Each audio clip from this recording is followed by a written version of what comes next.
While 5 days have passed since 9 miners were trapped inside a coal mine in Assam's Dima, Hasao district, 4 bodies have been recovered so far. 5 are still trapped. Over 100 rescue personnel from the Army, NDRF, Air Force and Navy have been roped in for the rescue operations.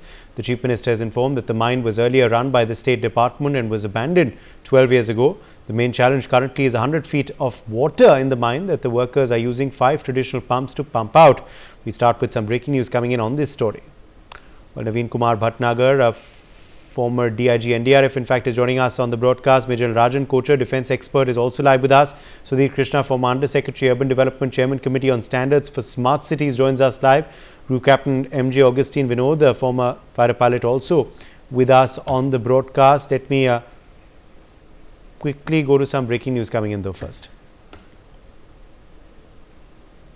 We're learning Congress Member of Parliament Gaurav Gogoi has said that he has written to Prime Minister Narendra Modi seeking an SIT probe into the mining tragedy in Assam, which left 4 labourers in a coal quarry dead. He also alleged that illegal mining continues unchecked due to weak law enforcement and local complicity in Assam. 9 workers, remember, have been trapped inside this coal mine. Nibir Tekka is joining us for more on this story. Nibir, take us to this allegation that Congress MP Gaurav Gogoi is now levelling in his letter. Well, Gaurav Gogoi has been raising the issue after the incident happened in the Dima Hasao coal mine, wherein 9 workers are trapped in that particular coal mine. 4 bodies have been already recovered. Today, 3 bodies have been recovered. And as a result of that, Gaurav Gogoi has raised some concerns regarding the entire matter. He has also called for an SIT to do a probe on the entire matter. He has also called the legality of the entire coal mine, whether proper guidelines were followed, and how this coal mine was functioning, with whether proper permissions were taken out and or not. A proper inquiry has been called out by the Congress, and Gaurav Gogoi, the MP from Assam, has leveled these allegations and also called for an SIT to be formed in this particular matter. Following the incident, the Congress has raised the issue of irregularities in the coal mine, and this matter has also become political in the sense that they are cornering the Assam government where, as far as the legality of the coal mine is concerned. The chief minister has already responded, stating that this was an abandoned mine 12 years ago. It was functional, and the miners had entered the mine illegally, which has led to 2 arrests already and investigation already ongoing parallelly as well. And now the Congress, led by Gaurav Gogoi, has raised these allegations and irregularities as far as the coal mine is concerned in Dima Hasao. Quickly, stay with us, Nibir. We're getting some more news as well coming in now. We are learning that in fact 2 more dead bodies have been found in Dima Hasao. Total 5 bodies now have been recovered. That is the latest information coming in now. So more sad news coming in, Nibir, from the mine. Yes, today total 4 bodies actually. Today 3 bodies and earlier 1 body, and now the count has reached to 4. Remember, 9 workers were trapped, so 4 out of the 9, which means 5 are still inside that coal mine. 3 bodies have been recovered today, and if you see, this is because of the efforts done by the NDRF. Because these water pumps that have been brought in, they are flushing out water, and we are getting to know as per sources that 6 meters of water has gone down, which has helped the rescue efforts and to go inside the coal mine, and thereby we are seeing that these bodies have been recovered. 5 more people are still stuck inside, remember, and all out effort is ongoing. We are getting to know that 24 hours these rescue operations are ongoing. The pumps are being used to take out the water, all and out effort going, and not just by the NDRF, the state machinery, the army, the navy divers, all are involved. And unfortunately, we today got to know that 3 bodies have been recovered who from inside the coal mine. These are workers, mind you, and they have been working inside that coal mine. Yes. And whether let me also quickly join now Naveen Kumar Bhatnagar. Naveen Kumar Bhatnagar, some more sad news coming in. 2 more bodies are being recovered from this mine. It seems that the news unfortunately coming out is pretty dismal, even as the race continues to get out the remaining trapped miners. Yeah. Naveen Bhatnagar, can you hear me? Okay, I think we've lost him there. Major General Rajan Kochan, let me quickly draw you in here on these rescue efforts. How challenging is the situation right now on ground? And unfortunately, of course, the rescued, miners have all unfortunately perished, whoever's bodies have been recovered so far. Yes, so it's very unfortunate, and you see, already a number of days have gone by, so we are not likely to get much hope of the remaining people also inside. And you see, we are not learning from our mistakes. Uttarakhand, if you remember, a couple of months back, we had this thing happening in the tunneling and a process which was actually going on. And I believe pumps were not available. One high powered water pump was transported from Nagpur. So if that is the way we are geared up for our emergency response, then it's very, very sad, because whenever any mining activity is taking place, all adequate precautions for any kind of contingencies have to be there. And there is no question that you don't have those high powered water pumps available near the site or at a central locality within the state. You have to go all the way to Nagpur to get these things. So this shows laxity on the part of our own machinery in the state, where we have to ensure security of this mining activity. Second important aspect I would like to highlight here is, if it is a legal or if it is a illegal mining activities, because what we have actually seen is there are a number of mines where these kind of illegal mining activities is taking place without proper sanctions. As you just mentioned, Congress, MLA Gogoi has also raised some issues. So we will have to look into these aspects, whether it was a legal one or it was an illegal one. The third important aspect is that this rat hole mining thing, going back to the primitive actual methods of mining, because it is cost effective. It requires a less amount of effort. So, and I think that there was a National Green Tribunal 2015 as well as 2016, which has banned these rat hole mining activities because it was quite prevalent in a neighboring state of Assam, Meghalaya. So I think this aspect will have to be very, very closely looked into, not only in Assam, in all those areas where mining activity is to take place. I think a comprehensive scrutiny of all the systems and processes where all the mine is taking place, and is there a connivance of the certain authorities who are permitting this kind of activities without proper sanctions.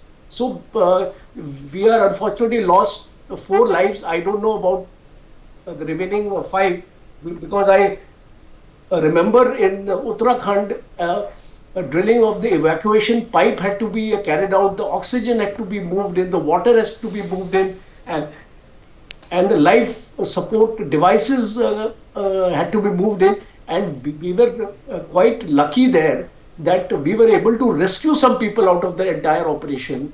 I don't know, in this present case, I'm losing hope now, because already count has come to 4, remaining 5. Already more than 6 days have elapsed. I don't think we are going to find them alive at this rate and at this progress. At the same time, I must commend the work of the NDRF and Indian Army and Indian Navy and the state authorities to the kind of efforts which they are taking to rescue these people. Uday. Yes, Sudhir Krishna, quickly drawing you in here now onto the discussion. Sudhir Krishna, what more can be done now to swiftly conclude this operation? Unfortunately, right now dismal news has come in again, as it has earlier too, but what is now needed to swiftly conclude this operation?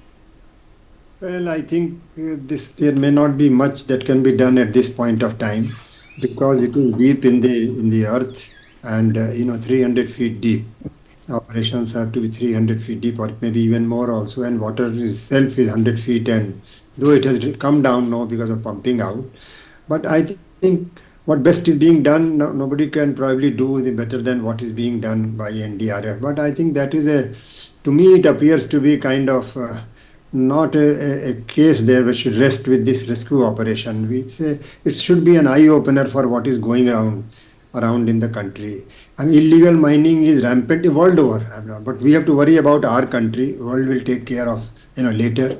So illegal mining activities, despite plethora of laws, the plethora of law here, there is a complication in this particular case because it is an autonomous district council area, and under the sixth schedule of the constitution, these land management, usage of land, permissions to be given for land usage, all rests with the autonomous district council. So now we have government of India, state government, and then now we have autonomous district council also in this scenario. So it is the autonomous district council which has got all the powers for such cases, because government of India will act where the mines are notified under their law.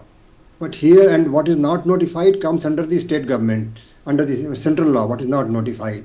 But because of the sixth schedule provisions, this mine, my understanding is this mine will fall under the purview of autonomous district council, and they have very few, much less wherewithal to manage the show. A lot of power. Autonomous district council is as powerful as the state government in terms of authority, but in terms of their capacity to handle the governance framework, I don't think they have anywhere they are near the requirement. So it is high time that the illegal mining activities in the country is taken serious note, and state governments have to rise to the occasion.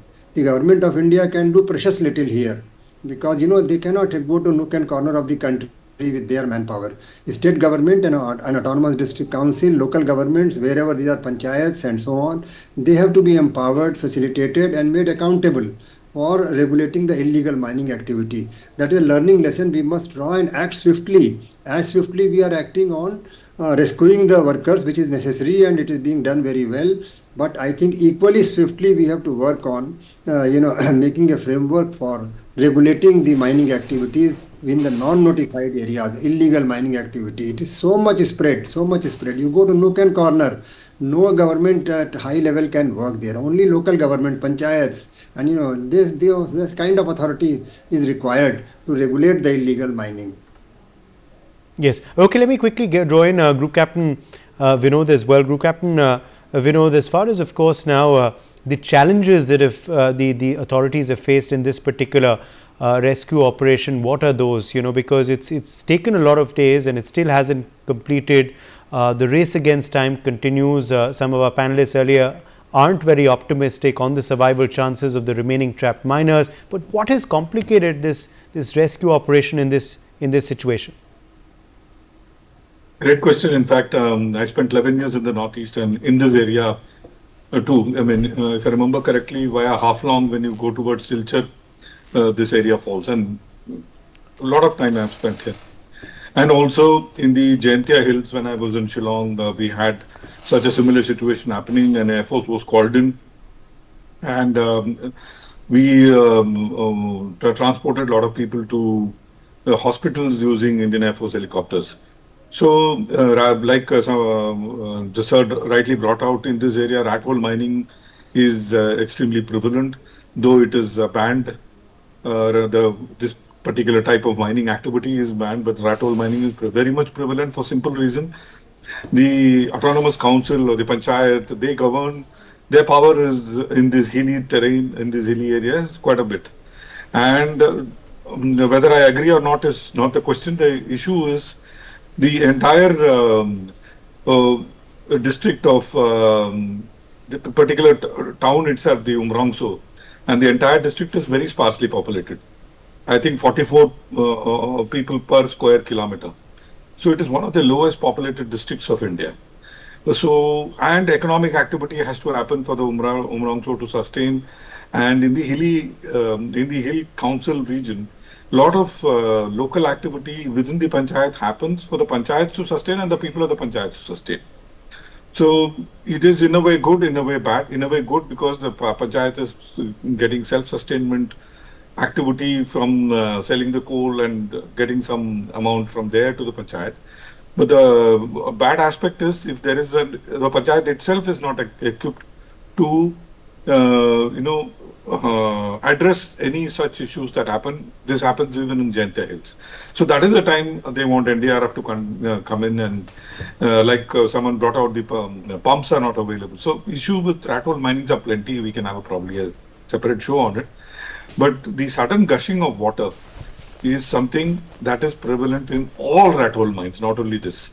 And the biggest threat of a rat hole mine is not the mine collapse itself. It is the water gushing into this region. And these are, mind you, very nascent new hills as far as geography is concerned. When the Indian plate, hit the Eurasian plate is the time this particular thing formed. So the reason why 12 years ago it was abandoned probably because of the energy content itself of this coal mines is much, much lesser than otherwise you will find elsewhere. But again, resurgence of this is, I'm just taking my neck out and thinking, probably is because few cement factories have come up close by and a few other users have come close by who want cheaper coal and coal from nearby zones so that they don't have to pay for transportation, etc. So few cement factories, what I remember right was Dalmia, I think cement factory came up in a decade or so early. And many other people who are in need of energy are close by. So that is why probably I wouldn't say it illegal because the Panchayat Council is very much empowered to carry out such activities, economic activities for especially in this region. But again, remains to be seen whether any preventive action will be taken in future rat hole mining. I doubt it because it has been happening for the last 6-7 years many times and it hasn't ceased ever since. So something at policy level has to change for this to change. Over to you. Okay, let me in fact also quickly take that to Naveen Bhatnagar. Naveen Kumar Bhatnagar, as far as of course now, do we have Naveen Bhatnagar through now? Naveen Bhatnagar, are you there with us? Yeah. Okay. I couldn't get you in earlier. I think we had some technical trouble there with your connection. But what are the lessons now that can be learned from the way this entire, the trapped miners, how they got trapped in the first place, the illegality of this mine, the complications of this operation? What are the lessons that can be drawn from this entire episode for us in the future? Naveen Bhatnagar. Yeah, so we should suggest, or I can suggest, being based on my previous experience regarding the rescue operation in the NDRF. So I can say that audits of these minings system should be taken place immediately because there are so many mining activities that are going on in that particular area, especially in the Assam, Nagaland, Meghalaya. So here, so many illegal mining work is going on, including the legal one also. So government should take immediately action for the safety and to plug the illegal mining activities, especially with the help of police and the local administration.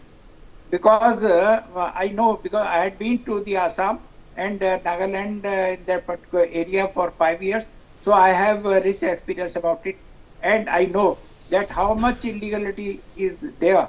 Without any taken care or safety measures, people are engaged in such type of business as it happened, and it is there.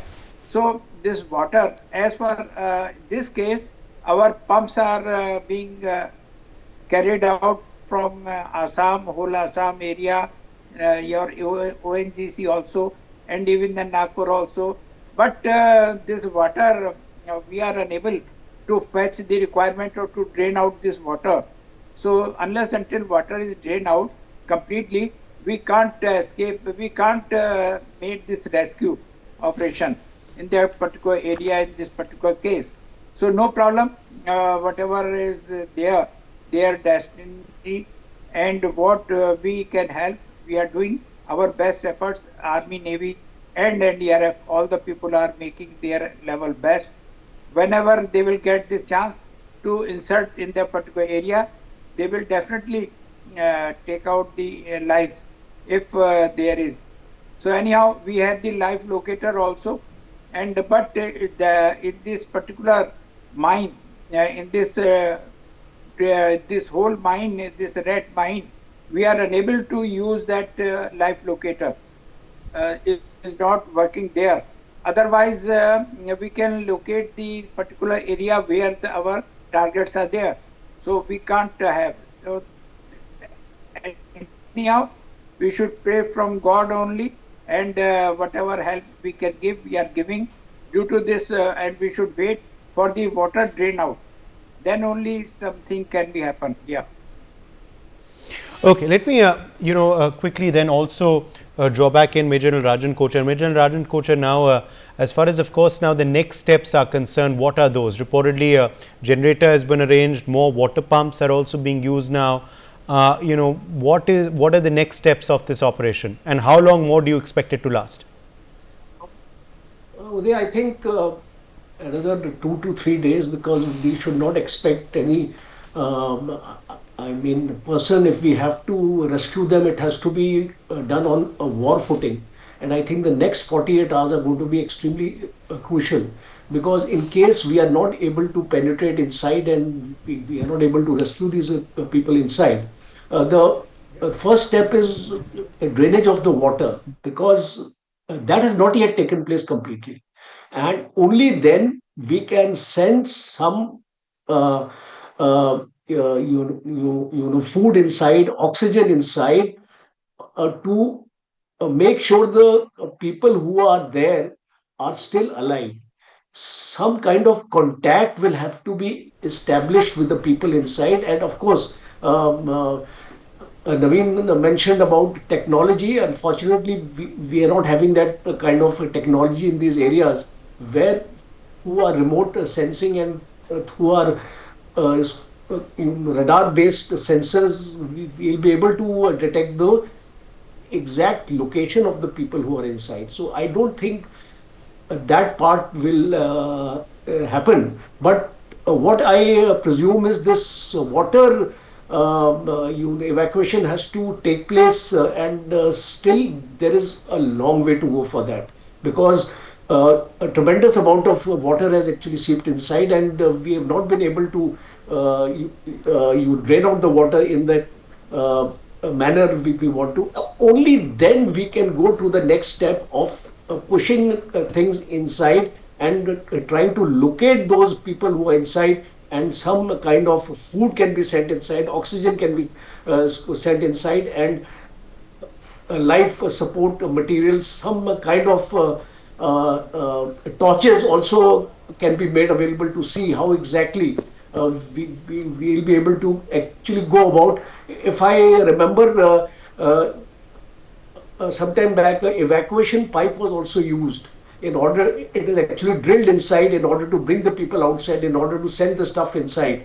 So I think all these measures are there, but possibly the phase one of the operation needs to be completed at the earliest. Uday. Yes, let me also go back then, of course, across to Group Captain Vinod on the lessons aspects, and of course the what remedial measures can be taken, looking at what went wrong here. What should those measures be, and how hopeful are you that they will be implemented in hindsight? Uday, in hindsight, we all are 6 by 6. But to put things in little perspective, it has three different steps. One is at policy level, and one is at execution level, and one is at safety level. So everything hinges around when you make something really strong at policy level, and the policy level is already in place. But the issue, like I covered, is when you have existing policy which is at loggerheads with the powers given to local bodies. So the powers given to local bodies in every state is different to that. As Indians, we need to understand this, especially in the northeastern hill region. The powers given to the wheel councils is sometimes as good as the state, or if not more, and even some central powers are also given to them, including how they govern themselves in their little region, and which, to my mind, is required and probably adequate, or if not more, needs to be done. But when you empower them, then Umrangso, I've been there, and it is like a mini Switzerland. It has a beautiful lake, and Falcon Festival is conducted over there. I have done scuba diving in that particular lake, Umrangso Lake. So means red, means water, and rong is rang. So it is a reddish water is most of the time there. It's a wonderful place. It has a wonderful cricket stadium and all that. Spend a lot of time there.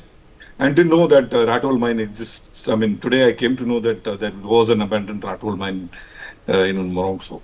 But see, energy requirement is burgeoning every passing day, and which is why these cement factories are set up over there. Some old, some new, and some new have come up recently. So everyone wants energy, and it is available closer to ground, and the council is able to do it. So execution-wise, also there is not an issue. You just have to convert the existing rat hole mine into something which is modern. But when you come to safety issue, is the problem. Now the Yes. state council, Hill Council is not able to handle Right. it. The state has to handle Okay, that. point taken. I'm afraid I've run out of time. Sudhir Krishna, last word to you, 30 seconds. Well, I think there is a very fine app developed by the government of India, Khanan Prahari, and that was designed where the citizen can lodge complaint about illegal mining. The question is about illegal mining, so people's participation is very necessary. These mines are illegal, mining is in nook and corner of the country, and central CISF or other central mining safety organization, mine safety organization, etc., may not be able to do full justice to the requirement. So unless people get involved along with the local governments like panchayats and the autonomous district councils, it will work out. So I would recommend that government should create an awareness movement about the illegal mining activity and seek people's participation and cooperation along with a strong workforce to implement wherever complaints come. All right. My thanks to all of our guests for joining us on the broadcast. Let's slip into a short break.